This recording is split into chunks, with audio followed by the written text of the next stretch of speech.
Attack ಬಗ್ಗೆ R V Timmapur ವಿವಾದಾತ್ಮಕ ಹೇಳಿಕೆ ವಿಚಾರಕ್ಕೆ ಸಂಬಂಧಪಟ್ಟಂತೆ ತಿಮ್ಮಾಪುರ ವಿರುದ್ಧ ಬಿಜೆಪಿ ನಾಯಕರು ಮುಗಿಬಿದ್ದಿದ್ದಾರೆ. ತಿಮ್ಮಾಪುರಗೆ ಕಾಂಗ್ರೆಸ್ ಹೈಕಮಾಂಡ್ ನೋಟಿಸ್ ಕೊಟ್ಟಿದೆ.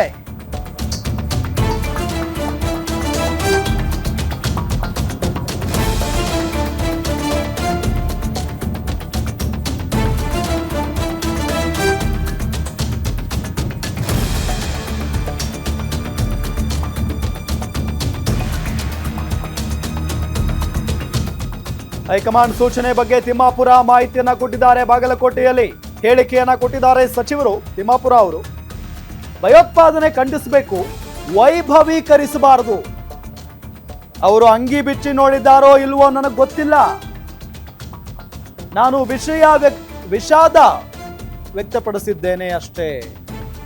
ಅವರೇನು ಅಂದ್ರೆ ಉಗ್ರರು ತಪ್ಪು ಮಾಡಿಲ್ಲ ಅಂತ ಹೇಳಿಲ್ಲ.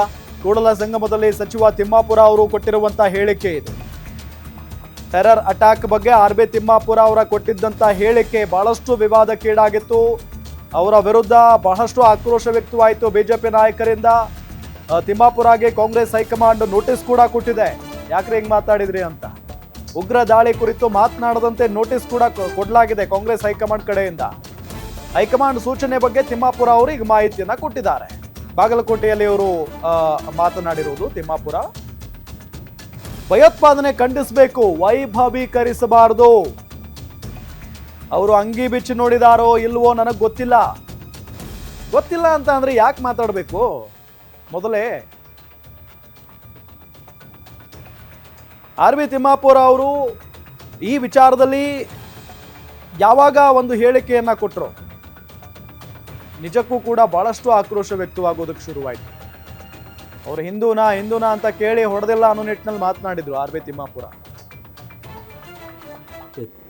ನೋಡಿ, ನಾನು ಹೇಳ್ತಕ್ಕಂಥದ್ದು ಈ ಭಯೋತ್ಪಾದನೆ ಕೃತ್ಯವನ್ನು ಖಂಡಿಸಬೇಕೇ ವಿನ ವೈಭವೀಕರಿಸೋದು ಬೇಡ. ಅವರು ಹೇಳಿದಾರೋ ಬಿಟ್ಟಾರೋ ನನಗೆ ಗೊತ್ತಿರಲಿಲ್ಲ, ನಾನು ನೋಡಿಲ್ಲ ಅದನ್ನು. ಕನ್ನಡ ನ್ಯೂಸ್ ಚಾನಲಲ್ಲಿ ಮಾತ್ರ ಯಾರು ಹೇಳಿದ್ದಾರೆ ಅಂತೇಳಿ ಬಂದಿರಲಿಲ್ಲ. ನಾನು ಅದನ್ನು ಸಂಶಯ ವ್ಯಕ್ತಪಡಿಸಿದ್ದೀನಿ ವಿನ ಆವತ್ತು ಇಲ್ಲ ಅವರು ಹಿಂಗೆ ಮಾಡಿದ್ದಾರೆ ಅದು ತಪ್ಪು ಅಂತೇಳಿ ನಾನೇನು ಹೇಳಲಿಲ್ಲ.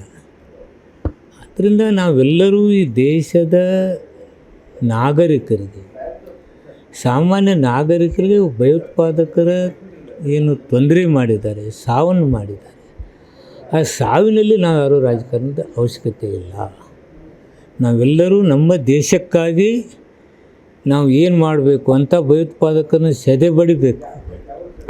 ಅದಕ್ಕೆ ಪ್ರಚೋದಿಸಿದವ್ರಿಗೆ ನಾವು ಕುಗ್ಗಿಸ್ಬೇಕು. ನಾವೆಲ್ಲರೂ ನಮ್ಮ ರಾಷ್ಟ್ರವನ್ನು ಗಮನದಲ್ಲಿ ಇಟ್ಕೋಬೇಕೇ ವಿನ ರಾಜಕಾರಣವನ್ನು ಗಮನದಲ್ಲಿ ಇಟ್ಕೋಬಾರ್ದು ಅನ್ನೋದೇ ನನ್ನ ವಾದ. ನೋಡಿ, ನಾನು ಹೇಳ್ತಕ್ಕಂಥದ್ದು ಈ ಭಯೋತ್ಪಾದನೆ